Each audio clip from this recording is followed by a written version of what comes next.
So welcome. Tonight is the first of two online information sessions. Late December, we released the Community Safety Resource Review, and knowing that this was an important topic, we wanted to make sure that we provided residents with the opportunity to learn more about it. So we pre-scheduled these two online sessions. And so thank you very much for taking time out of your evening to join us to learn more about this important topic in our community. And with all of these community meetings, open houses, information sessions, it's really important that we take a moment to acknowledge that our meeting is taking place on the traditional and unceded territories of the Syilx Nation, and we extend our appreciation to the Syilx people for the opportunity to hold this meeting here today.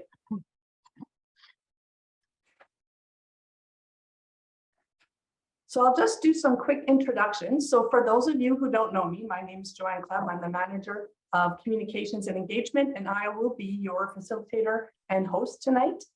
With me is Anthony Haddad. He is our general manager of community services. He'll be giving you a bit of a background. We also are fortunate to have Kurt Griffiths with us. And Kurt is the main researcher on this report, and he'll be presenting the findings, and he'll be available to answer your questions.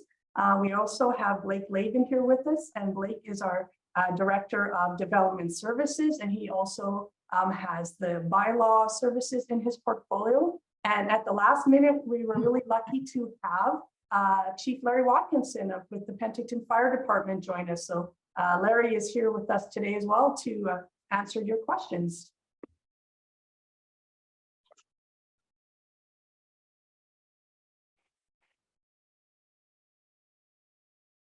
So I'll just give you a little bit of a background on how it's going to work tonight, as well as what our agenda is. So as I mentioned, I'll give you kind of the lay of the land on how we're going to run this thing.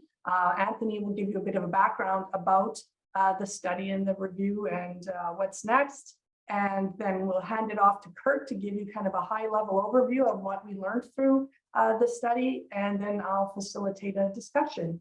And just so you know, we are recording it. I'd like to make it available for others who weren't able to attend to watch it at their convenience. So that's why we are recording it. We are doing it in a webinar format. And what that means is that you have the luxury of keeping your cameras off and only talking if you would like to address the group.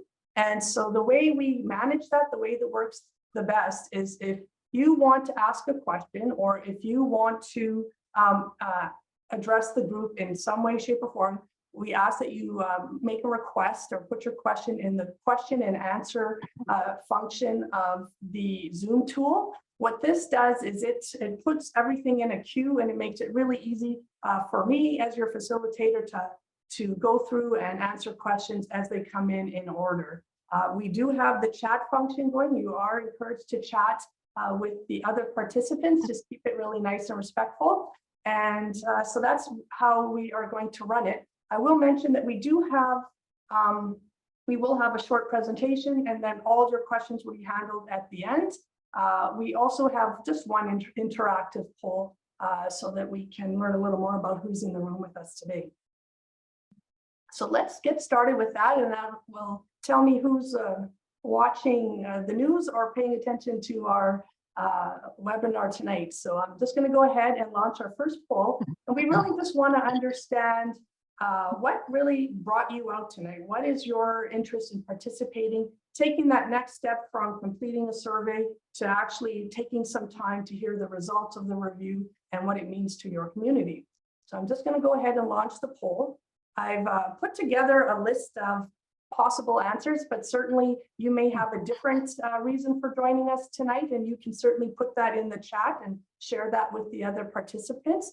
So in terms of what describes your interest in participating tonight, are you here because you're a senior citizen concerned about your safety in the community? Are you raising a family concerned about your children and your schools? Do you work with vulnerable populations? Are you concerned about what this might mean for them? Do you live in the downtown? Are you concerned or interested in what it's going to mean for the downtown? Perhaps you just have general interest and live elsewhere in the city.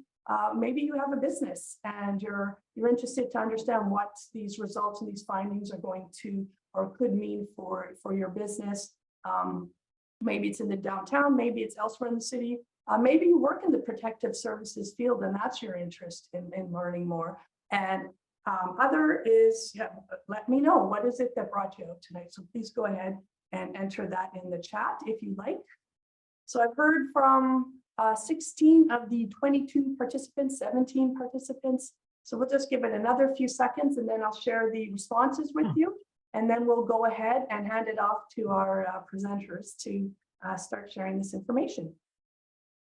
So we've heard from 19. I'm going to go ahead and launch it and share the results. So let's see what most people. So can you, maybe my panelists can give me a thumbs up if they're looking at the results. You're seeing them, Kurt? Yep. Perfect. Thank you. Okay, so we have 5 people whose main interest is they're senior citizens, and that is what brought them out. We have 1 who works with vulnerable populations. We have 6 who live downtown, and 3 who are general interest community members. And then we have a few in the chat. And so you can see in the chat, Shelley has shared with us that she lives near the waterfront and downtown, and is also a business leader. So clearly a lot of interest in tonight's discussion. So thanks for that, Shelley.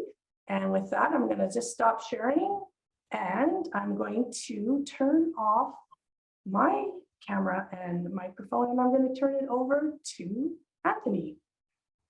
Excellent. Well, thank you, Joanne, and really appreciate everyone being part of tonight's discussion. I just wanted to provide a bit of background in terms of why we're here, and then hand it over to Dr. Griffith to provide a summary of the report findings and recommendations. So, as you're well aware, across the province, if you flick to the next slide, Joanne, many communities across the province, across BC, are struggling with health and public safety related issues, and municipalities in particular are really trying to determine how best to allocate public safety resources in the most efficient way, which is why a number of external reviews have been completed across the province, across the full range of public safety portfolios. So there's certainly been an increased pressure on the community safety departments in Penticton and across the province, I should say as well. Everyone's looking for that silver bullet and looking for what the best solution is. There's going to be many similar solutions that you'll see across the municipalities across the province.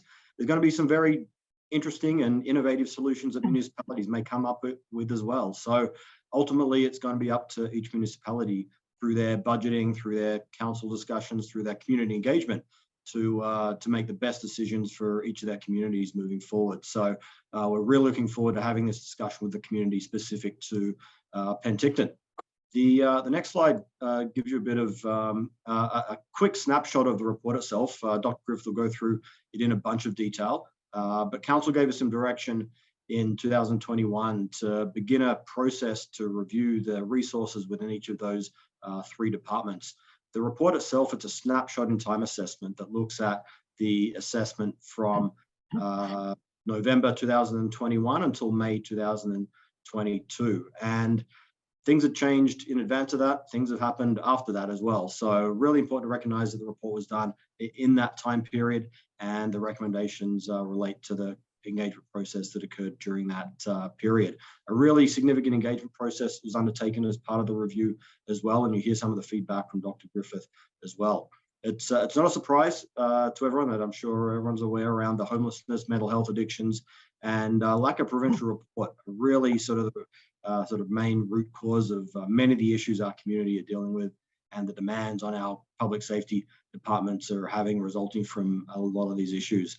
The demands on these services, as if you had a chance to read the report, are really not sustainable if we don't change moving forward. So that's where a lot of the recommendations, a lot of the new positions that are being brought forward for council and the community's consideration are really there to look at, provide some guidance as council deal with this issue into the future.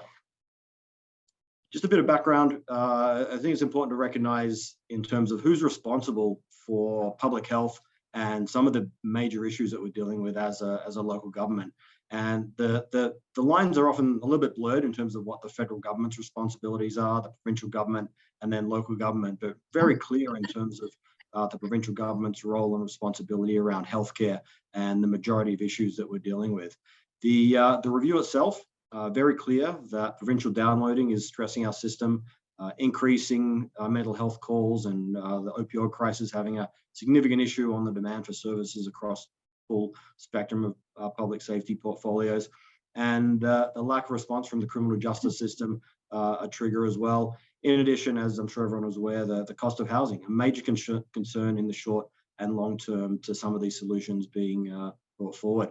Ultimately, the City of Penticton, over the last 4 to 5 years, has been responsible to deal with all of these issues, which we believe the province ultimately need to step up. So the next slide just gives you a bit of background in terms of what the City of Penticton actually does in terms of its responsibility related to what you can call a provincial responsibility. Our fire department for many years have been involved in the first responder responsibility, which ultimately responds to medical emergencies that should be responded to by BC Ambulance. So that's been a historical component and a fantastic service provided by the fire department, but ultimately, when you look at the responsibility of the province, something for them. Mental health response over the last few years significantly increased across all 3 portfolios. And then the city's created a social development department as well to respond to many of the social issues into the community. And within our bylaw services team, our community safety officer program has had a significant impact in terms of what they do for the community, but responding to a majority of mental health related calls, ultimately the responsibility of the province to deal with. Council have invested heavily in public safety portfolios over the last few years. You can see here a significant investment from our budget perspective when you look at the last 5 years. 43% increase in both fire and RCMP, 350% increase in the bylaw department investment. And then the social development department, while it's a little bit different and a more recent investment, you can see all of these costs, if we continue for the next 5 years, it is not sustainable for our community financially moving forward, which is why you can see on the next slide, Council gave us some direction to begin the community safety resource review. Making decisions on a case-by-case, budget process was, again, really not sustainable. Council wanted to find out where can we best allocate resources once we've completed the review. So there's a bit of background. Hopefully that sort of sets the scene for the report and recommendations that Dr. Griffith will now present to you. So over to you, Kurt. Thank you very much, Anthony, for the background. And I would just echo what you've said about the challenges facing the communities across British Columbia and the need for innovative solutions to address those challenges. And as Anthony mentioned, some of them will be kind of generic innovations, other will be community specific. But certainly, I think that communities are at a crossroads. I think that a challenge is we see in our work in Penticton and other communities that there's no provincial plan. And because there's no comprehensive provincial plan that's been developed in conjunction and collaboration with the municipalities, it's right now everybody for themselves. And I think that makes it even more difficult to come up with a comprehensive plan when everybody's kind of left to their own devices. On behalf of my co-investigator, Dr. Eli Sapow of University Canada West, we appreciate the opportunity to do the study in Penticton and that we were asked to come into your community. We found everyone very cooperative. We found the community interest very high. And as Anthony mentioned, our document is just a snapshot in time. Our idea was to develop information that can feed into the strategic planning process and into the community dialogue. It's certainly not the be all and end all. It's our best shot in terms of gathering as much information as we could get on the community safety agencies in your community. And just I'll go through the PowerPoint slides quite quickly in case you haven't had a chance to read even the executive summary, because I want to make sure we leave the majority of time this evening for discussion. The focus of the project was on RCMP fire and rescue, bylaw and community safety officers. And that was very valuable, rather than just looking at the RCMP, for example, in isolation from the other community safety agencies. So we were pleased that we were asked to look at all three, well, four with bylaw and community safety officers being split entities. And that kind of gave us a more holistic view. The study was conducted between November 2021 and May of 2022. And a resources review, when we do a resource review, we have a very holistic perspective, but we're asking basically two fundamental questions. Are the agencies using their existing resources as effectively and efficiently as possible? In other words, before they ask for more, what are they doing with what they've got? What are the demands that are being made on them? How are they responding to those demands? And any new resources should be targeted to specific areas rather than a kind of a generic ask. Municipal councils these days are very reluctant to give kind of general funding. And in our experience, so we try to have specific targeted annual recommendations and specific positions that we feel would be helpful for municipal council to fund. And we'll get to those later on in the slide. So the overall objective of the review is to generate materials that will assist council and the community to assure the safety and security of all residents of the community, and that includes vulnerable and marginal populations as well. So viewing the community as a whole. So a resource review asks a number of fundamental questions and has a number of objectives. What are the factors that facilitate or hinder effective service delivery? The resource review is designed to provide a direction for reallocation of existing resources and the identification of gaps where additional resources might be required. Again, as I mentioned, provide the municipality and the community with information to inform resource and policy decisions, and to ensure that these decisions are informed by information gathered from a variety of community stakeholders and agency personnel. So we view a very broad stakeholder landscape here, which obviously, as per our study, includes the community. Next slide, please. Thank you. So one of the questions we would ask in a resource review, in which we asked in the Penticton study, is what's the nature of the demand environment? And what we mean by that is what kinds of calls for service are the RCMP being asked to respond to? What are the calls for service that fire and rescue service are being asked to respond to? How have those changed over time? What's the demand burden, so to speak? What's the current level of resourcing for these agencies? What is the lived experience of the personnel in these agencies? The community residents in terms of public safety and their perceptions of crime and quality of life in the community, and other community stakeholders such as persons involved in delivery of frontline services. And again, what's the response to the demands? What's the capacity to respond to those demands? And where are the gaps? And if there are gaps, how are those best addressed? And I think that's where we get into the potential for innovative solutions. And as Anthony mentioned, our conclusion as well is that the current model isn't sustainable.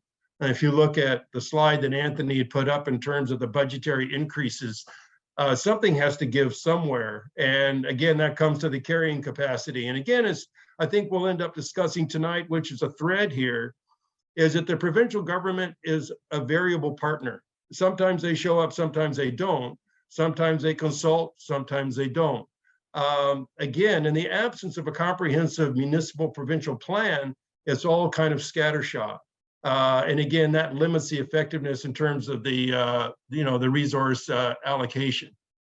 So again, the final one is, what are the opportunities to exist to improve the effectiveness and efficiency of service delivery, and more specifically in the area of community and public safety? The methodology we use, we kind of triangulate our data sources. So we use as many different data sources as possible to kind of put together a complete picture. We administered a community survey using the city's database of resident emails. We had a response of 815 residents. We asked them a variety of questions, including their perceptions of crime and safety in the community, their victimization experiences, their perceptions of their personal safety, and their expectations of the police, fire, rescue, bylaws, and community service officers. And there was also a place where community residents could write on the survey the open-ended questions and expand on their views. So we got a lot of valuable information in the open-ended questions. We held focus group discussions with community stakeholders, the police, fire and rescue members, bylaw officers, community safety officers, personnel and NGOs. I ran focus groups with high school students and also with the business sector in the community.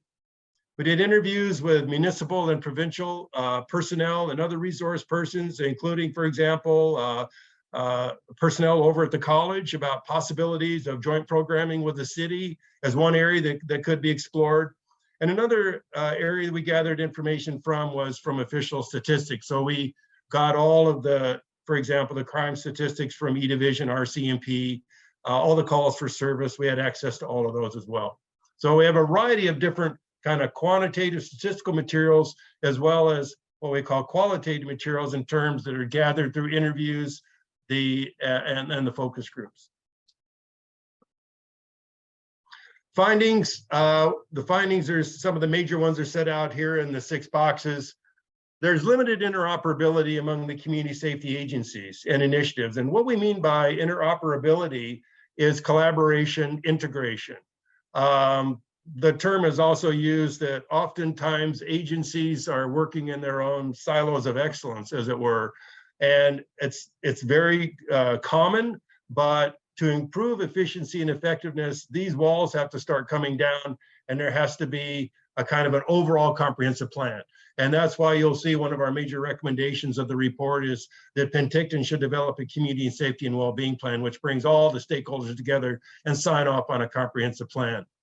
The second box, the gray shaded one, the city does not currently have a community safety and well-being plan that would maximize resource allocation and the impact of resource allocation, when also maximized the efforts of all of the different stakeholders in the communities. There's a lot of untapped resources in Penticton. There's just a framework is required to maximize the resources and the efforts of even, for example, community volunteers. The question that arose as to what the city's carrying capacity is. And there are different views on this, but the issue was raised as what are the limits in terms of what the city can carry, for example, in terms of shelter beds. Those are kind of discussions that will have to be had by the community, by the mayor and council, and by stakeholder groups in the community. There are, as I mentioned, significant gaps in provincial services, and the challenge is wherever a provincial gap exists, the municipality ends up eating it. For example, if the ambulance is going to be delayed, the call gets kicked over to fire and rescue. Well, the challenge with that picture is that the province is responsible for the ambulance and you're responsible in the municipality for funding fire and rescue. So every call that fire and rescue goes to that the ambulance couldn't go to because they're under-resourced, you're paying for. So you're actually subsidizing the lack of capacity in the provincial government programs and the gaps. And that's, again, a challenge for municipalities. There is a potential we found to develop collaborative partnerships with a wide range of stakeholders. The possibilities are endless. I mentioned earlier the college. There's a lot of programs there. There's resources there. They have access to funding resources that the city might not have through provincial funds and such. There is an interest there in collaborating with the city on a variety of initiatives we found. Community residents, for example, again, are a vital stakeholder, but have been largely excluded from community safety initiatives. In other words, people in the community don't really know what's going on. And Anthony had that really important slide that broke down the different jurisdictional responsibilities of the federal government, the provincial government, and the municipal government. With all due respect, the average citizen has no clue who's responsible for what. All they know is that they would like what we found in the community survey. They would like for people, for example, who are vulnerable, marginal, have mental health issues to have their issues addressed. They don't know that it's the city that's not responsible for it. They don't know that it's the province that's responsible. So that's why one of the recommendations was a public education program, so you can bring the community in as a key stakeholder in these efforts. Next slide, please. Recommendations. Recommendation: develop a continuum of community safety that includes private security, the police, bylaws. I think the slide is cut off at the bottom, at least it is on my screen, but to bring together the public safety agencies and fire and rescue in a comprehensive continuum of public safety plan designed to increase the interoperability, engage in outside the box thinking that empowers city staff to explore innovative projects and initiatives, including with their counterparts over in provincial agencies such as Interior Health. Create the position of Director of Community Safety to coordinate a multifaceted approach. Right now, there's no one overall in charge of, quote, community safety in Penticton. Kelowna has a Director of Community Safety. Prince George, where we're working now, has a Director of Community Safety. Those have been very useful in terms of a coordinating role to facilitate that interoperability. Develop a community safety and well-being plan. And here's the challenge, the fifth one, and we understand that it's a slippery slope. The recommendation, as you'll see when we get towards the end of the slides deck, is develop capacities that are on paper are the mandate of the province. Speaking with municipal councils across the province, we understand that municipal councils are reluctant to go down this road because it is a slippery slope. The view being, as one municipal councillor said in another municipality, if we start funding, for example, mental health workers, well, the province loves that because then they don't have to. So that is a dilemma. Point number 5 is a dilemma. We understand that. I would suggest, however, as we noted in the report, a number of municipalities are moving ahead and doing it anyway. For example, the Edmonton Police Service has now hired its own social workers. On paper, of course, social workers are responsibility in that case of the Alberta provincial government. But the Edmonton Police Service found that weekends, evenings, holidays, there was no social worker available. So now they've hired their own out of their police budget. That's an example of an agency, in this case, EPS, deciding, you know what, we're going to have our own. And so that is on the table in a lot of municipalities and for a lot of agencies. Next slide, please, Joanne. Thank you. Findings with respect to the community, this is from the community survey, nearly 80% of the residents believe crime has increased a lot, which aligns with statistics. You know, in criminology and the study of criminal justice, the general rule of thumb is that people in communities are generally more fearful of their public safety and have a distorted view of crime in their community, largely because of social media and the nightly news.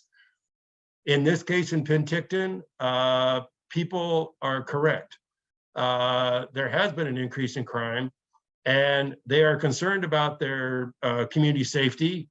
As you see, most who completed the survey do not feel safe in the downtown area, and women feel unsafe in their neighborhoods. The significance of the third box on the top there is it's not just confined to one area of the city. When people are afraid to go out of their houses and their neighborhoods, that, in our view, is an escalation of a challenge. It's not just confined, for example, to the downtown core. According to people who completed the survey, mental health and homelessness are their top priorities. They would like these issues dealt with. And again, as I suggested, they don't know who's supposed to deal with it. They just are, we found a lot of empathy, a lot of concern for persons who are suffering from addiction, mental health issues, and who are housing challenged. It wasn't a vindictive view that came across in the survey at all. It was like, someone should help these people, quote unquote, as one person said. There's a concern with the duplication of services, like what does fire and rescue do in relation to ambulance? And I just mentioned that a few minutes ago, that ambulance or fire and rescue is picking up a lot of what should, on paper, be a provincial responsibility. There are low marks given to the Penticton RCMP for community engagement. That is another correct perception. By their own admission, the RCMP in Penticton have virtually no community policing capacity, no capacity for proactive problem-solving, crime prevention, because they've had to collapse down, as we'll see, their community policing sectors. It's not just in Penticton. It's happened in Kelowna, it's happened in Prince George, it's happening across the province as police are being put more and more on the front line to increase the calls for increased demands for service. And the final one on the bottom right is the residents, as I mentioned, lack information on community safety initiatives. That stakeholder group, it has a lot of potential. to be a major player in terms of time, energy, commitment, ideas, and they're underutilized at this point, for want of a better term. Next slide, please, Joanne. Thank you. Recommendations regarding the community. Our view is if unaddressed, the crime in Penticton will significantly impact the quality of life in the community and the economy, particularly because you rely very heavily on tourism. Word gets around. And it's very difficult to build a reputation of a community as a safe place to be, a safe place to holiday, but it's very easy to lose it. And I think that's something that, so this discussion about public safety, because of the type of community that Penticton is and the economy, depending a lot on tourism, conventions, tournaments, really is important that people feel safe coming to Penticton. Creating safe neighborhoods should be a priority. There's a lot of work that can be done in communities. Again, in the absence of a community policing capacity that RCMP currently, again, by their own admission, are unable to do that. We need to create the capacity for the police to proactively engage with the community and engage in crime prevention, upfront initiatives rather than just reacting to calls for service, where there's often not a lot of opportunity or capacity to do problem solving, which means the call is going to come in again. A robust community communication strategy should be developed to assist the community and keep them informed about initiatives and response strategies, again, to bring them in as a viable and significant stakeholder in your deliberations and discussions going forward. And again, as a collaborative partner. So a lot of emphasis on the community here. Again, it's not unusual. In most communities, the community has been kind of a bystander, but the perceptions that people had that they shared with us on the community survey, in this case, reflect the reality. Like I said, oftentimes there's a disconnect, but in this case, the planets are aligned, as it were. Next slide, please. Thank you, Joanne. The policing environment. Penticton has the highest crime severity index score of the region's 5 largest cities for the past 5 years. Crime severity index score is something is a metric that's used by Federal Statistics Canada to assess the severity of crime in a community. There have been significant increases in the total criminal code offenses, the caseloads that officers are carrying, their workload, and the violent crime case burden per officers. This has significant implications for the quality of life in the community, but it also has a significant impact on the officers themselves in terms of their mental health and well-being, and in terms of the stresses that they experience carrying out their role and respond to them. The challenges of persons who are housing challenged, persons with mental illness, and are placing increasing demands on the police. In the absence of a provincial capacity, the call gets made to the police.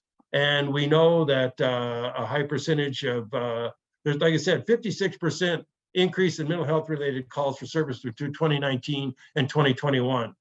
These are non-enforcement calls for service that RCMP officers are going to, that would be much better dealt with by, again, by their own admission, by trained people who are trained in mental health, trained in de-escalation, trained in trauma, dealing with persons who are experiencing trauma or psychological or episodes.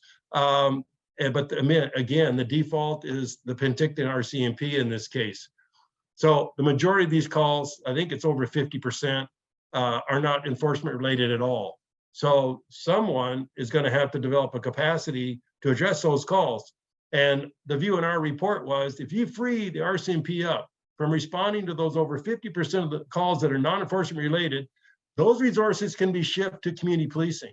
They could be shifted back into proactive community engagement, crime prevention. But right now, they're all being put on the front lines.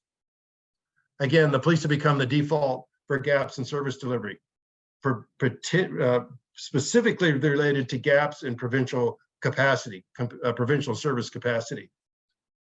Next slide, please. Thank you, Joanne. The policing environment. Ensure the interoperability among public safety agencies, increase police visibility, engage in reassurance and quality of life policing. The other challenge on the second box here, the bottom box, is that right now, the Penticton RCMP are responding to nearly every call that comes in. There's very little triaging of calls or alternative call response capacities. We recommend the development of a municipal mental health crisis team And again, we realize this is a slippery slope, but there can be discussions into infinity about what the province should do. Whether or not they do it is another issue. If you at least had a mental health team, and you, in terms of the cost, you could probably get 2 for 1 in terms of 2 mental health workers for 1 more RCMP officer who may be away on stress leave after a year because of the caseload burden. 20% are off right now.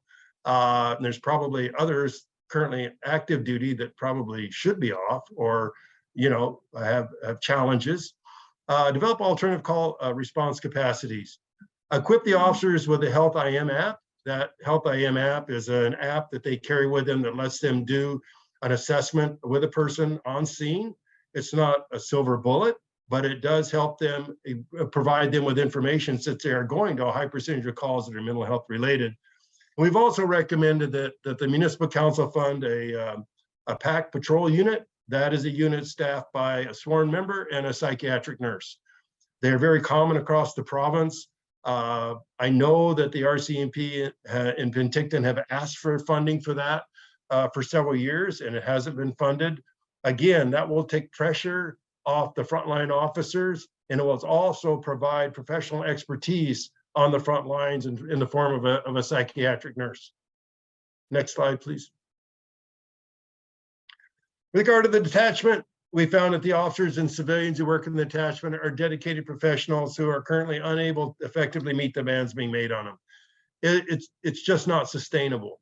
And again, what you end up with is, like I said, 20% of the officers being off on stress leave or health-related issues. The detachment's under-resourced and has near zero capacity for community policing. And as mentioned in the yellow box before, 20% of the officers are non-deployable. There are ongoing challenges meeting shift minimums. There are challenges in getting officers to come in on overtime. They're not even taking overtime shifts because of the stress and burnout factor. And if this continues, then another ripple effect of this is there's a danger that the community is going to lose trust in the police and not being aware of all the challenges that the police currently face. And there are concerns already about the lack of visibility, community engagement, and proactive policing, which they noted in the surveys that they completed. Next slide, please. Recommended in terms of the detachment, give them the resources they need to be successful. Continuing under resources will undermine public trust and confidence in the police. Reduce the call load of officers through alternative call response. Have a telephone response team. Not every call requires a uniformed officer at what, $150,000 a year plus to go out and settle a minor dispute. Ensure the mental health and well-being of sworn officers and civilians in the detachment. Next, please. Findings with respect to community policing, as mentioned, not much capacity. Down the right-hand side is what's happened over the last several years. The community support response team was disbanded. The school resource officer program was discontinued. The youth liaison officer was abolished. The downtown community police office was closed. These are symptomatic of what has happened with the detachment. And again, they want to do all these things. It's not that they're opposed to doing them, but the call load on the front end is so significant that they've lost all of this capacity. So these programs have been discontinued and redirected to the front line. Next slide, please, Joanne. Thank you. Recommendations. The detachment should develop a community policing strategy. Additional resources should be provided to facilitate the creation of a community policing team. We're recommending funding for one SRO position to cover both high schools. And the detachment should create an adopt a school program wherein officers have a school that they attend on a proactive basis. And if we can free them up from those, a lot of those calls they're going to, they're non-enforcement related, officers will have time during their shift to visit the schools. And they want to. It's not that they're opposed to it. It's just that there's zero time to do it at present. Next slide, please, Joanne. Thank you. Police response to calls for service. There's been exponential growth in calls for service. No triaging of calls, as I mentioned. Officers being dispatched to calls that don't require an enforcement present. The high call load, as I mentioned, precludes proactive community policing. One possible alternative to divert calls away is the restorative justice program, which operates out of the detachment. Currently, or up until the time we did our study, it's not been effective in diverting calls away from having officers to deal with them. Next slide, please. Recommendations: call for service, develop alternative call response capacity, divert calls away from sworn officers. High number of mental health calls are better dealt with by a municipally funded mental health crisis intervention team and a PAC unit. Develop a system for triaging calls.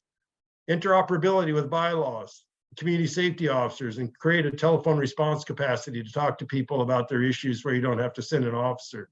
Strengthen the RJ program so it can become an alternative for sending a sworn officer to deal with a situation. Next slide, please. Bylaws and community safety officers, your bylaw program, we consider to be best practice. The training, the competencies of the officers are best practice. Great ROI for the community. We're less certain about the community safety officer. Our concerns around community safety officers, they have no legal authorities. That raises a lot of potential liability issues at a minimum, and interaction issues as well when they're dealing on a regular basis with vulnerable and at-risk persons. And they're playing two roles. They're supposed to be providing assistance and referrals for people, and they're also enforcing.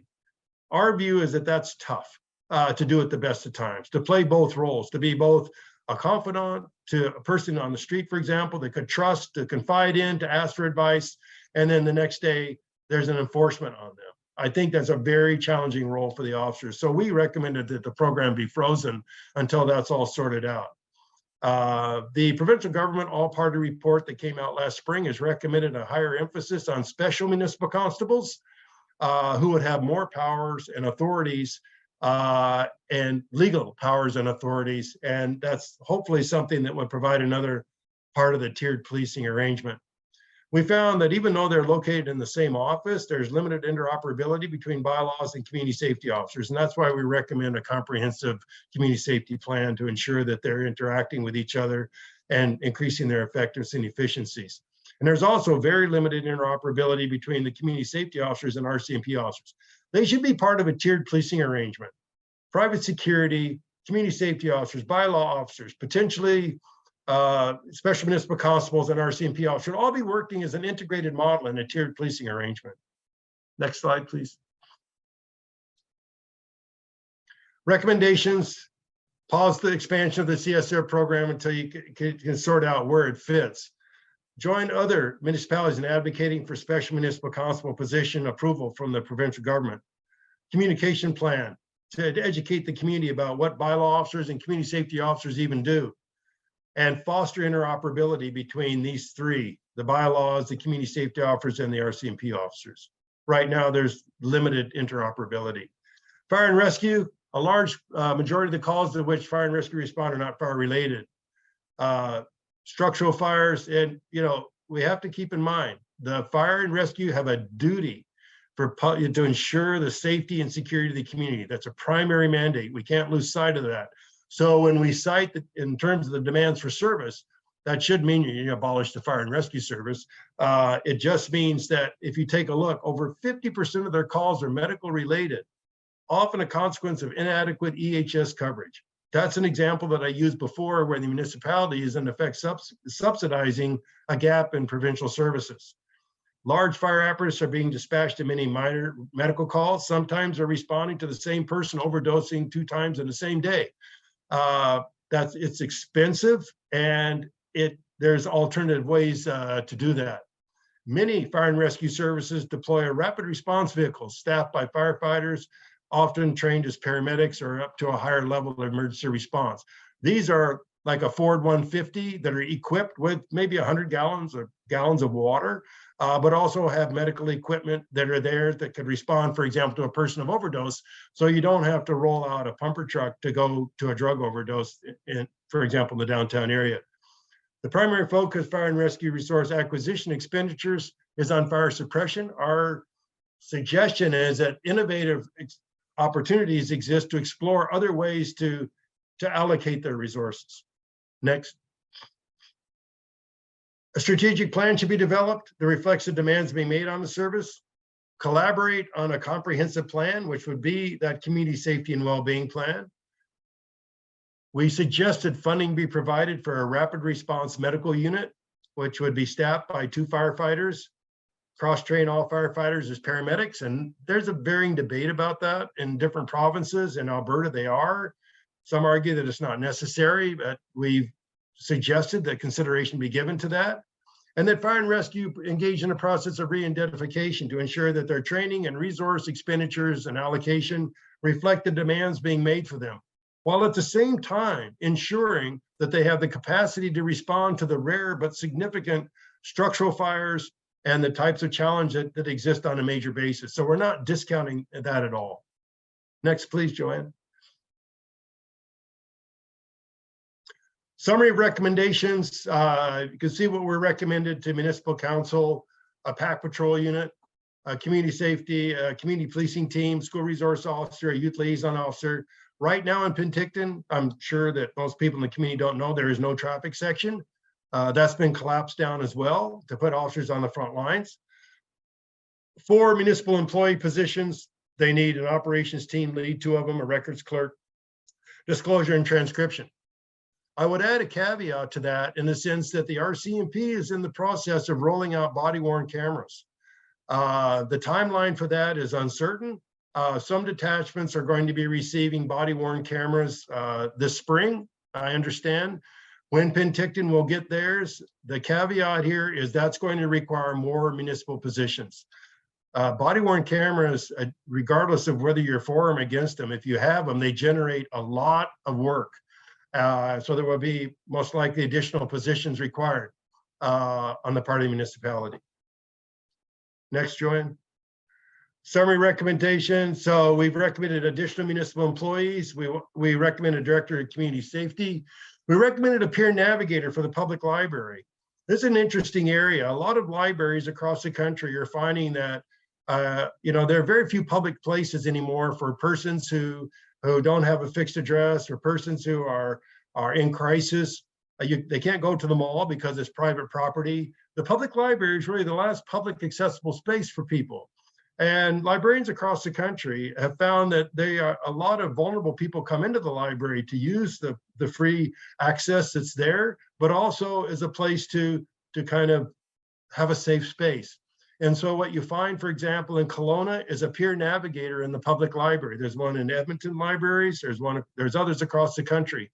We recommended that the municipality fund a peer navigator for the public library. We also recommended mental health counselors for the high schools. It was interesting when I ran focus groups with the high school students and soliciting their opinions about whether or not school resource officers should be reintroduced into the high schools. They didn't have any objection to that. But all the groups I spoke with, unsolicited, said what we really need is mental health counselors in our high school. Our regular counselors are too busy doing course planning, scheduling. We'd like mental health counselors in our high school. So the idea was that it would be co-funded with Interior Health. We recommended a 2-person mental health crisis team, and we recommended that a prospectus be developed for the purchase and operation and staffing of a fire and rescue rapid response vehicle. Because it's unknown how much longer it's going to be before the provincial government provides sufficient emergency health service response capacity in the form of ambulances. I understand there's a new ambulance in Summerland. But again, this is a decision the municipality will have to make, is whether they're going to get involved in the mental health sector. Next slide, Joanne, please. Let's discuss. Thank you. Wow, thank you so much, Dr. Griffiths. For those of you who haven't had a chance to look at the report yet, it's 210 pages. There's 210 pages of data and comments and insights. And so thank you for Dr. Griffiths for digesting it down in just those 20 slides and half-hour presentation. So yeah, so now we're going to be turning the floor over to you. I see many of you have already put some questions in that we're going to start to answer right away. I'll ask my fellow panel members, you can turn on your cameras, and I'll stop sharing in just a moment here. But I've got some suggestions for the audience to think about. So in addition to providing your questions, you can also provide your comments. You just let me know if you want to address the group in the chat or sorry, in the Q&A. And as I mentioned, we'll take your questions in order. Want to try and give everyone a chance who wants to ask a question. So we may have to come around to your follow-up questions if there are other people in the queue. And so yeah, so some of the things we'd like to hear from you. What do you agree with? What don't you agree with? Were you surprised by these findings, or what did surprise you? What do you think will work? What won't work? Is anything missing? So those are the kinds of things we're looking forward to hearing from you about. And so with that, I'm just going to stop my share and I'm going to move on to the Q&A. Okay, let me see if I can get the panel showing here.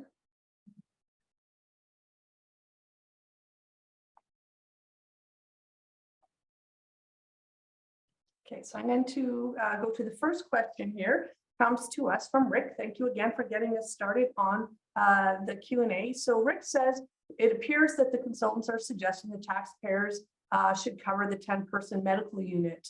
And this would be a major cost. And his concern in this is clearly a provincial responsibility. So he's just curious, why would we not recommend what Penticton should do to get the province to do their part? Well, again, I think the dilemma is they may show up and they may not. And although it appears that the provincial premiers and maybe might be in election mode, so maybe more amenable, I would just suggest you get anything in writing. But I think that our experience in the province has been they're a variable partner. They do show up in some areas. Although sometimes the city of Penticton doesn't even know, for example, what Interior Health is doing, and they're right across the street from City Hall. So that's kind of the idea of a community safety and well-being plan, is that everybody gets together at the table, and the provincial government would be at the table, you know, the relevant ministries. So I agree that it's a slippery slope. The question is, do you leave the gap in hopes that the provincial government will come to the table? Or do you say, bite the proverbial bullet and just go ahead and do it? My view is that I'm not sure that adding additional RCMP officers into the current model is going to have any impact whatsoever, because of it's a call response model. It's not a problem solving model. High case burdens, burnout factor. I just don't think that adding 4, 5, 6 more members and just throwing them out on the front lines into the fire, so to speak, is going to have an impact. So our argument is for a new model. And as Anthony said, I agree, this current model is not sustainable. Even if you look at the spreadsheet, but you're not getting good outcomes. You know, people are afraid to go out of their houses in their neighborhoods. People are afraid to go downtown. The crime rate's off the charts. So I would add, Kurt, that from tonight, we'll be taking down some comments, and we're going to be able to reflect back what people are saying. And so if there's an ask for us to kind of identify what we can do to set some or get some greater participation support from the province, that's certainly feedback that we can relay to council. So yeah, I think that's why we would argue for community safety and well-being plan. If you put together a community safety and well-being plan, you can go to the province and say, specific ask, not a generic ask. Say, we've got everybody at the table. Here's our gaps. Will you fund this gap? And there are funds such as Strengthening Communities Fund, where you can go and get targeted resources. So, but you need a plan. You need to be able to take it to them and say, we've done our work. Here's where the gaps are. Can you fund our gap? And I think that, in our experience, is a higher likelihood of success if you got a specific ask, rather than a generic ask saying, our crime rates are off the charts, can you send us money? So a community safety and well-being is a facilitated device for accessing not only provincial funds, but funds from the private sector, funds from foundations, funds from the federal government that has all sorts of programs going on. For example, right now, the Penticton received a Public Safety Canada grant for at-risk youth, gangs and guns. So there's money around. I think you have access to it if you have a plan. Great, thanks for that. And I see the follow-up question comment from Rick. I think what Rick is really saying is he would like the city to become more aggressive in dealing with the senior levels of government, and also potentially see the city lead the charge provincially to get other communities on side. So those are definitely some ideas and suggestions. Yeah. Well, and Penticton is known across the province for being aggressive, as we know. Yeah. Okay, so thanks for that. Okay. Let's see. So we do have a comment here regarding pot smoking. It's not quite on topic, but we do have that comment here. We can take that offline. Let's see. Okay, Rick, another comment and question about the senior levels of government. I think we've covered that one. And again, a comment on downloading, fair enough. Let's see. So now our next one comes from Avril. And so Avril's got a link in here to a specific plan. I don't know that I want to open it up in here. From the link, does it look familiar to you, Kurt? And if not, maybe I can turn Avril's microphone on if she wants to kind of give us an indication as to what this plan is. Can you see it? Maybe I'll see. Avril, do you think you'd be willing to kind of just address the group and just tell us a little bit about this plan that you're linking to here? You still with us, Avril? Okay, I think that's something that we may have to follow up. Avril, if you end up coming or being able to address this, just let me know and we'll carry on. Okay, so now let's see what we got going on here. So our next question comes from Bridget, and Bridget is wondering if PACT, which is what you referred to in, I think, your presentation, is the same as the car 40 program. Well, they're called different things. In Prince George, it's car 60. They've got one, and actually we're recommending another one. It's a larger municipality, obviously, than yours.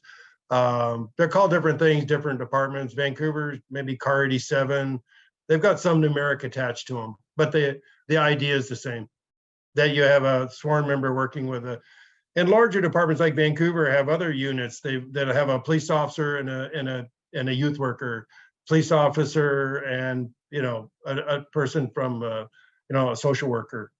So larger departments have these specialized units, but they're called various things. But the idea is the same. Very helpful resource for frontline patrol to be able to turn those cases over and have them problem solved. Okay, great. So some of the questions that are coming up in the chat that I'm going to interject in here as I kind of continue to see what kind of questions we have here is there's questions about what other cities are doing. There's references to Chilliwack in particular. And so just what best practices are out there that we can learn from, and how is that reflected in this study? Yeah, I think I'll go back to Anthony's comment. I think there's some generic kinds of approaches. One is a telephone response team. Divert as many of these calls from sworn officers as possible. Find a way to divert the 52% of mental health calls, so whether it goes to the province, interior health, or whether you develop your own. Find ways to problem solve. Develop your restorative justice program so you can divert cases away there. A PAC unit is a best practice. Have a director of community public safety who can coordinate everybody's efforts. It would be the thread of continuity.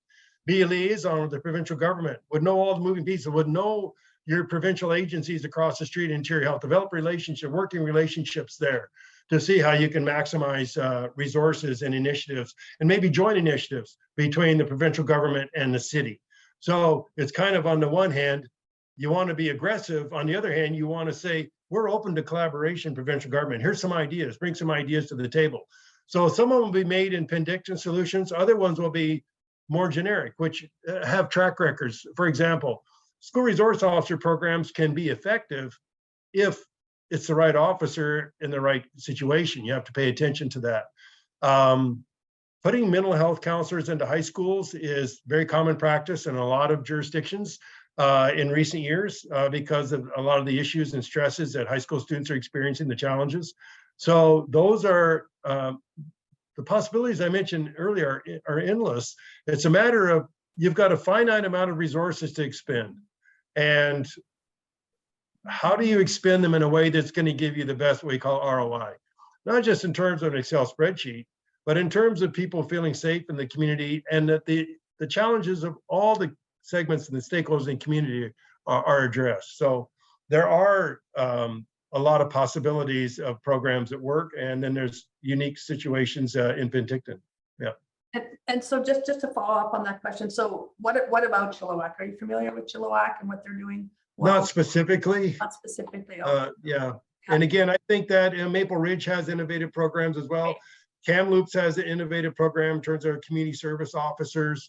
It's not difficult to do a scan and pick up the phone and find out what other people are doing. And the thing is, you get a lot of lessons learned. We tried X, it didn't work. It didn't work here. It may work there, but here's our kind of our lessons learned. So it's important to find out what other communities are doing, and not only what's worked, but what hasn't been successful that can kind of feed into your discussions. And I would think that would feed into the strategic planning process. You would do a scan. Again, it's easy. Just Zoom with them, find out what's going on. Great, thanks, Dr. Griffiths. So the next question comes from Avril, and so she's curious about what specific types of crimes are increasing in the Penticton community. I don't have the report in front of me. Like I said, I'm stranded in Prince George because of canceled flights. So I've been busy scrambling to try to get the PowerPoint deck.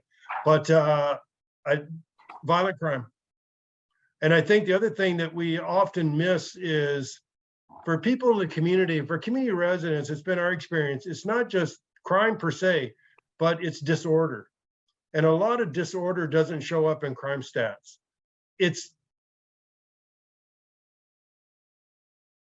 Oh, am I frozen or is people respond to the community survey, wrote comments about this, about the challenges of persons who are mentally ill on the street. And pardon? Do you have it? Do you have the numbers? Yeah, I do have some of your key facts here. So I know that we talk about Okay. in the period of 2017 to 2021, the total criminal code occurrences in Penticton increased by 37%. These are more the statistics versus the individual crimes that are demonstrating the burden on our detachment. Things like the officer criminal caseloads increased by 10% annually compared to 5% in other communities. 34% increase in workload per member. This is probably one of the more alarming statistics, that there was a 63% increase in violent crime case per burden per member between 2017 and 2021. So it's definitely underscoring the demands on our detachment. Yeah, part of the challenges are as well, if we speak about the provincial government, is the relationship between municipalities and Crown Council. And as you know, there's been an ongoing debate across with the municipalities expressing concerns about bail, expressing concerns about Crown Council in terms of their practices. And that's an area we did not explore that, weren't asked to, it wasn't part of our mandate or our scope of our study, but it's definitely an area that they would have to be included in the development of a community safety and well-being plan. Again, that's comprehensive, they're a stakeholder. And there's often a kind of a, shall we say, strained relationship between municipalities and Crown Council. Depends on the municipality, but there's some kind of systemic kinds of issues across the province. Yeah, and I'm seeing in the chat, another question about the percentage of kids that are in actual crime community. I know that Superintendent Hunter, he does produce his quarterly report, which gives us the real details on crime in the community, and we will have opportunities to talk to Superintendent Hunter. This was more about the burden and the load on the officers and how we're resourcing that. Right. Yeah, he'll give you a lot of good information about that and more detail, more granular. Yeah.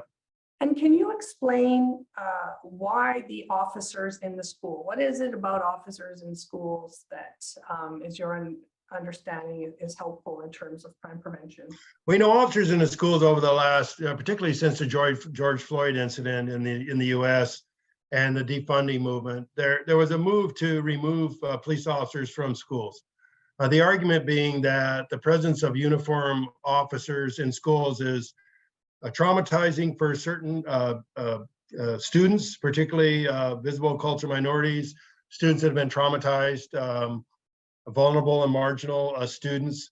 The research in Canada that's been done by Linda Duxbury and Craig Bunnell of Carleton University on Peel Regional, the report's available online. It's a study of the Peel Regional School Officer Program, Resource Officer Program. Probably the best study ever done on School Resource Officer Program. Found 5 stars on all counts. Increased safety and security feelings amongst the students, supported by the parents, teachers, administrators. Again, picking the right officers to be in the school to interact with the students. The irony that I've always found as a criminologist about pulling school resource officers out of schools, it's ironically the vulnerable and marginal kids that suffer the most. Kids who come from stable homes, who have a support network outside the school, who have resources, quote unquote, are going to be fine whether there's an SRO there or not. In our experience, working with schools over the years, it's the student who is at risk of becoming gang involved, who's in crisis, and those are the students that benefit the most from developing relationships with an officer who's appropriately trained to have that positive interaction with kids. So ironically, and the other thing there, generally about some of the surveys that have been done show maybe up to 10% of kids will say in a big high school that they feel uncomfortable with an officer being in a school in uniform. The challenge with that is nobody ever asks why they're uncomfortable. So rather than canceling the program, we've always advocated, well, go talk to those kids. Find out what makes them uncomfortable. Maybe it's the officer themselves. Maybe it's other issues that they have. Maybe they're traumatized and need assistance for the trauma that they've experienced outside of school. So Vancouver, for example, has a new mayor. And one of, in this case, his decisions was VPD officers back in the schools. It's become somewhat of a political policy rather than what I would call an evidence-based, research-informed policy. And again, on balance, SROs can have a huge impact, positive impact. They can have interaction with a lot of kids. And if they're the right officer in that position, can be very, very impactful. Okay. Okay, so we got another question from Rick. Now, Rick is curious about, given your comments about how the fire department is kind of filling that gap with the BC ambulance service. He's curious about how many more BC ambulance staff and vehicles should be in Penticton. I'm not sure if that was in scope, but I don't know if you have any thoughts on that.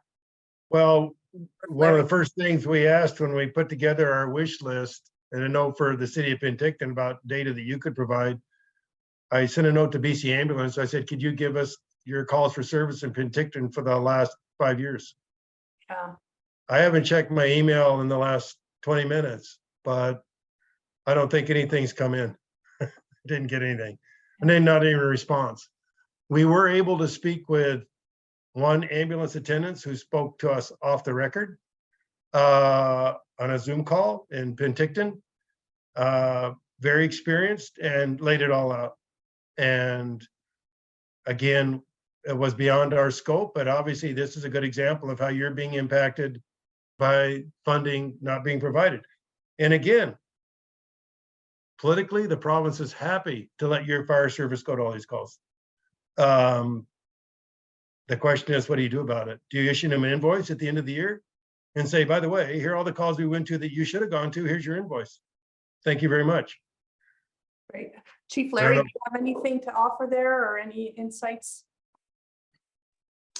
Yeah, thanks, Joanne. And I think to the point of, the lack of staffing for the BC Ambulance Services, really seriously provincially wide. I know right now that we had a report from BC Emergency Health Services that they're 800 positions short throughout the province. They're trying to strategically place appropriate resources in the highest needed areas.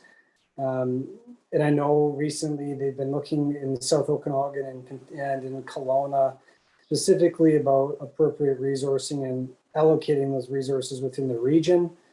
You know, and it's hard to say. I mean, we've seen a dramatic increase in medical emergencies just based on the pandemic, the opioid crisis, just generally. So, the demand of service in Penticton area is higher generally. So, you know, we've seen probably a 40% increase in our medical emergencies over the last number of years.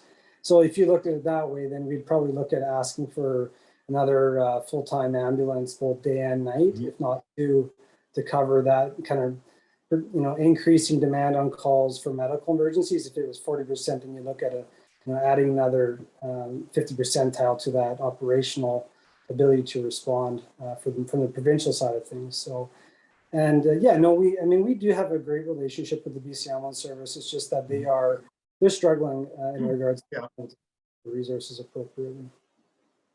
Great. Yeah, Thanks. and you just think what could be a plan? You know, like I think that if we get part of a community safety and well-being plan, but yeah, then something has to give, because like you say, fire and rescue is just, that's a good example of downloading, I guess. For all to a better term. And I think in the initial days of the first responder program was really built to be at that really kind of high risk, low frequency medical, like a cardiac arrest or you know, anaphylactic or allergic reaction where it's like seconds count. It's not the low risk, lower acuity medical emergencies that we have seen to be being called more and more frequently to. And then, of course, creating a duty of care for our community by responding to those emergencies over, you know, the last 2 decades of trading care for our community and our visitors. So there's a mechanism that we need to evaluate on, you know, what, you know, maybe what we should be or shouldn't be doing, or continuing on the same path as we're in. I think, and to the doctor's point too, is that our main objective, and my main objective, is to maintain the 100% operational readiness to deal with the high risk, low frequency, you know, complex emergencies for our community. Yeah, the challenge is, I think, is the public doesn't know about this dynamic, and so as the chief said, if they all of a sudden stop going to these calls, well, the thing's going to be, well, where's fire? It's not. Well, they're not going because ambulance should be here. That, you know, and I think you will always go. I mean, that's just, you're professional and that's what you do, and sort it out later, right? I mean, you're not going to say we're not taking that call, right? It's just not in your DNA, so to speak. So some of the real value of this report is that it's, you know, raising awareness and helping the community understand some of these issues that council has to tackle. So helping them understand these things is really going to be important as they're setting their priorities and making decisions. I'm going to move on to the next question from Ajit, and he's curious about how students were selected to be part of the focus groups. And so I worked with Kurt on that, and we held, was it 2 focus groups at the Foundry? And then you met with at least 2 of the law classes. Yeah, I remember the law classes, yeah. And then we had the online Zoom focus groups with the private sector, NGO sector. Just for youth, we're looking at specifically, and yeah. And so, do you recall any of some of the takeaways from the conversations that you had with youth, whether it was the Foundry sessions or at the high school? Yeah, I think a common thread was the mental health thread. Both the kids at the Foundry and the students at the high school. Again, unsolicited, we just threw open the discussion, and that's what they were focused on. There's a real mental health thread running through all of these discussions, and again, the challenge is that's not the municipality. So, what do you do when your high school students are saying, we'd really like a mental health counselor in our school? And it could be co-funded maybe with the school district or co-funded with Interior Health. That was their primary focus in the discussions that we had. Yeah. So what is the community safety and well-being plan defined as? What is the relationship to the emerging social and underdevelopment? And I'm not sure how familiar you are with this, with the work on the social framework. It's underneath it.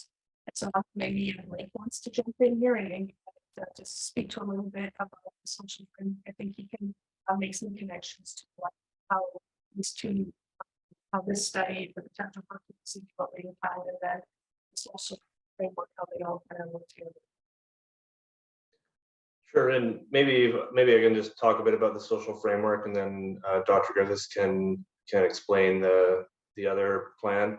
The social framework is really a plan for our social development department to focus the work that group does. So focusing on issues like childcare, social well-being, poverty reduction, age friendliness, seniors issues. So more on the social well-being. There's certainly crossover with public safety, but there's also touches on health, social well-being, social interactions into the community, and specifically what the city can do to influence those and how we advocate for those issues. So a little bit of crossover, but and I'll let Professor Griffiths explain the community safety and well-being plan. So slightly different focuses, but I'll let Professor Griffiths. Well, in that description, you're already into areas that someone might look at on paper and say, well, that's provincial. You know, so it is a necessity, you know, that there is a social development capacity municipally. It's a necessity because there was obviously a reason that it was created, right? And most likely created because there was a gap. And whether the gap was from lack of provincial funding but a community safety and well-being plan, several years ago in Ontario, the provincial legislature passed legislation that required every community over a certain size to have a community safety and well-being plan. So it was mandated. And since that time, communities like Halton Region, theirs is available up online. You can take a look at it. Basically, a community safety and well-being plan is a comprehensive plan that brings together all the stakeholders in the community, including the provincial government, including the federal agencies as well, representatives, and to come up with a strategy and a blueprint for community safety and well-being. And that involves all the city departments, whether it be Parks and Recreation, whether it's community bylaws, whether it's the private sector. Everybody literally is working together to create a comprehensive community safety and well-being plan. And it identifies the role that everybody's playing and what the threads of interaction, integration are between. For example, we did comment in our report, again, at the time we did the study, the lack of interoperability between the RCMP and bylaw officers. Well, there should be ongoing integration between the two, but there isn't. And so the community safety and well-being sets out the role that everybody's playing, and it also, everybody signs off on it. Everybody agrees, here are our objectives, here's what we're aiming to achieve, and then we'll take stock and see how things develop. Kelowna has just developed their community safety and well-being plan as well. So again, it's designed to maximize resources and ensure that any additional resources that are committed by the municipality fit into an overall plan, which is lacking right now. So. And what I think is great is now we have a study and we're doing the work on social framework, and so now we're still looking at how these things work together. So that's probably still to be answered on the city side of things. And then the next question from Jeff.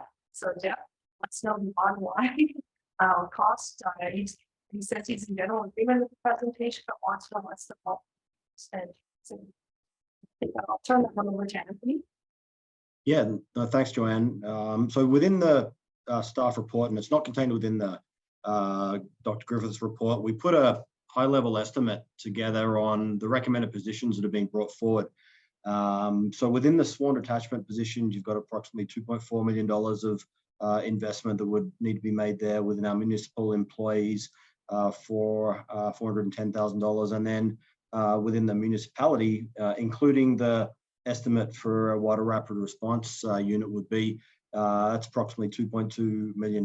So just over $5 million when you look at the investment that's needed based on the recommendations that are being, or recommended positions that are being brought forward. So, as sort of Dr. Griffith mentioned, and we mentioned earlier, the should council implement all of these? Should there be a few of them? Should some of these be funded by the province? So that's where I think you'll see the discussion go over the next couple of months with council and our community around how and who is responsible for funding these. But it is definitely interesting to see what the cost is, who's actually responsible, who should be responsible, and who will be responsible in the future is certainly a question that's going to be debated over the coming months. But you've seen the investment that council have made over the last few years.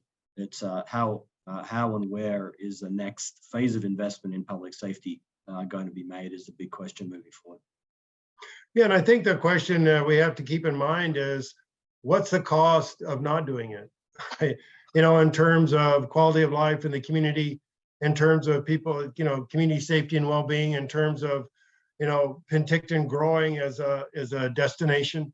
There's a lot of ancillary kind of impacts of staying on this course. And again, in our experience, if there's targeted approaches to the provincial government, there's a higher likelihood of getting resources in co-funding arrangements, those types of things, like a pact unit where you can share costs. I think that there's a lot of opportunities there.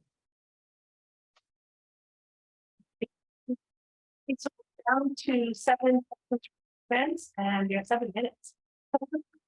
So we'll move on to the next one. And so he's just curious why we think the data indicates Penticton's crime is high. What's the study?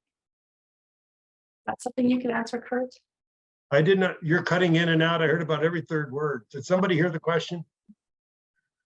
Hi, Joanne, I can go ahead. Repeat that for you. So there's a question around why do we think the data indicates Penticton has a high crime rate, and what is the root cause of this? Does it require more study? So question from Kathy. Gee, I think that one thing, I can say that I think communities generally in the province have, in the last 5 to 7 years, seen these types of challenges. Small towns with big city problems. And the causes of that, I would trace to the lack of provincial resources, lack of treatment beds. In certain areas of the province, there's not a single youth treatment bed available. Huge gaps in treatment. And I think I think community mental health, quote unquote, has too often resulted, in our experience and the work we've done on the street, even downtown East Side in Vancouver, has resulted in persons not getting access to treatment on a timely basis. You have a person who's addicted that discloses, for example, to one of your community safety officers this afternoon and says, I want to go to treatment. Well, okay, we can get you in 8 months. Well, you've missed it. And there needs to be real-time, on-demand treatment, and there isn't. And I think that's the danger, is starting to think that persons with mental illness are the cause of the crime. They're often associated with disorder just because they're on the street, because there's no treatment. The growth in crime has a lot to do, in our view, with the climate in Penticton and persons migrating there. It's also a wealthy community, relatively speaking, in terms of retirees and in terms of wealth that's around.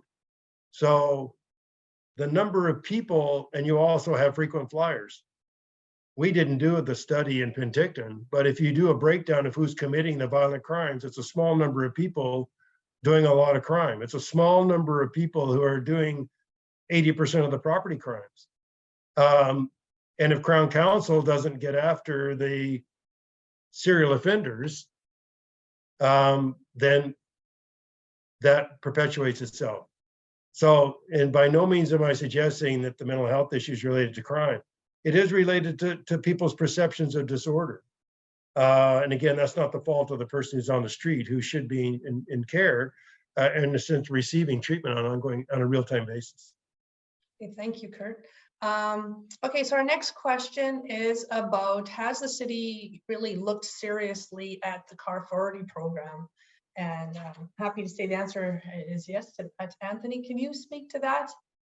Yeah, just at a high level, I know councillor have been having this discussion with the province over the last couple of years, and will definitely be aggressively approaching the province to see if this investment can be made in the community. So the discussions are ongoing, and there has been some investment in these programs around Penticton, and we're hoping that the next slate of funding will be in our community. But our council are very committed to, our mayor has sort of definitely identified this as a priority. Well, the confusing thing to us was health authorities across the province are already participating in the PAC unit programs, or they're called different things in the municipal departments. But, you know, Northern Health here in Prince George participates, it co-funds the unit Car 60. They co-fund it in other municipalities. So it's questionable about why Interior Health is, I don't know if they've not come to the table or what, but the provincial ministry is funding those co-funded arrangements all across the province. So I'm not quite too sure, you know, it's not like this is a pioneering approach, you know, it's very well established. Vancouver's had theirs for 30 years. Funded, you know, with Fraser Health, I think. Thanks, Dr. Griffiths. So our next question comes from Colleen, and I think I'm gonna turn this one over to Blake. Is my microphone working better? If you could do a thumbs up. It is perfect, Joanne, thank you. Okay, great, thank you. So Colleen's curious about if the city has any group that meets from city and health provincial partners to identify and discuss possible action plans for challenging residents that are marginalized and are repeat users of the system. She believes this is an approach that's been tried in other cities. Sure, I can try to answer that. We do have a number of tables that the city participates on that involves people from both the provincial government, Interior Health, BC Housing, as well as not-for-profit groups. We have one table specifically focused on housing and helping people get into supportive housing. But the challenges are there's not enough beds and the right type of beds for all individuals that need them. Professor Griffiths talked about not having the right beds for those people at a certain amount of times. There may be capacity in the shelter, but the individuals might not be welcome in there, or there may be opportunities to get people into treatment, but they're not ready to do that. So you're dealing with individuals that are really difficult to deal with and not the right response for all the people. So it's a small number of people that we're not able to deal with, even though we do have tables that are set up that discuss interventions with individuals. So there are tables that deal with we have an outreach group that deals with people that are living rough on the streets. We have a group that's focused on housing, various aspects of housing. So your supportive housing and your next level of housing. But again, there's a lot of gaps in that system as well that I think were partly identified through this study, but requires further investigation on how best to fill those gaps. Okay, we are getting very close. I think we will wrap up with these questions here, because everyone is kind enough to put their thoughts in. So the next one comes from Majit, and it's actually consistent with some of the things I've seen in the chat as well. So he's curious if it's outside our scope of study, but was there any consideration given provided to aspects of a community safety plan that are outside those 4 institutions? And I'm assuming you mean by the 4 institutions, the policing, the bylaw. Unless you meant by the different levels of government, but that can assist in achieving the overall goal of making Penticton a safer community. Can funding be redirected to other resources that are at the root causes rather than aggressively managing the symptoms? And that was a comment that I think was echoed by Kim in the chat. And like, why not give more funding to the Foundry as opposed to our protective services? Oh, absolutely. I think that the purpose is, in my view, of a community safety and well-being plan is to make sure that you're maximizing the resources that you have. You're maximizing the expertise of people in these different stakeholder groups, so they're not working in silos. And everybody's got a common vision. for want of a better term. Everybody's signed off on the document. Everybody knows what the plan is. You know, for example, your OIC and the RCMP detachment, they come and they go. And so when you have an opportunity to have input into a new OIC, you say to the OIC, here's our plan. Read our plan. Are you interested in this? If you're not, don't come here, sort of, you know, and be so blunt. But here's our plan. Go to the provincial government and say, here's our plan. We've got some gaps here. Can you help us fill these on a specific targeted basis? So it's a threat of continuity, because personnel come and go from the city, from agencies, like I said, particularly the RCMP, because you have a turnover of officer because of transfer policy. Every officer could get a copy of the plan and say, okay, I get it. I see where we fit. I see who our relationships are with. I see how we interact with bylaws and community safety officers. I get it. Right now, there's limited interaction, and there's so much potential there if you would have that interaction there, that interoperability, as I mentioned at the top of the presentation. I can add too, there are several initiatives underway. Like there was reference to the guns and gangs funding that the Public Safety Canada put out. So that's specifically targeted to non-law enforcement. So there is work being done on developing strategies around that. There's been a number of grants that the city's received from both of the province and the federal government that support peer programs or peer ambassador program, where we have people with lived experience hired to do landscaping work and different work. There's a number of these programs that are running that aren't being done, that are with the intent of helping to reduce crime or create safer environments, without involving bylaw, RCMP, and fire. But I think it does go back to the point. A lot of this stuff is one-offs, not really part of a larger strategy. It's a grant becomes available, the city applies for it, we get funds.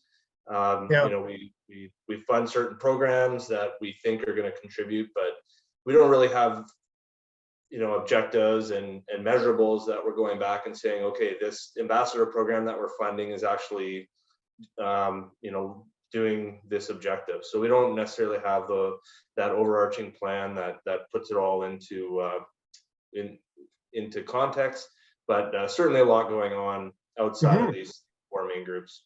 Yeah, and it would be good if the community knew about these plans, you know, and I think that people get a sense that they're in movement. And the other key part of that, and no doubt, is sustainability. How do you sustain the initiatives going forward? And I think if they're part of a comprehensive plan, then you can maximize your resources. And if a program's funding ends, or maybe tuck it under something else, you know, within the overall plan. Yeah.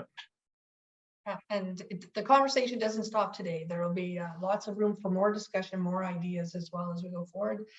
Jeff Conway has offered that he seems to be supportive of like the special constable idea, especially to deal with nuisance crime. Monique has asked about, I think we talked a little bit about this before, about why Penticton has the highest crime rate year after year. I'm wondering if that's a better question for Superintendent Hunter. We can follow up on that. Okay, and then is the design of IHA a hindrance to their not being able to fulfill their mandate? Again, boy, these are big, hard questions. Not sure that was really in the scope of this study. Is the design of what? I didn't hear what was the question? Is the design of interior health a hindrance to their not being able to fulfill their mandate? Yeah, I don't think we can. I guess that or answer that. Phone over and ask them, I guess. But with that, I think that's going to wrap up our Q&A tonight. Lots of great comments in the chat as well. Thank you very much for that.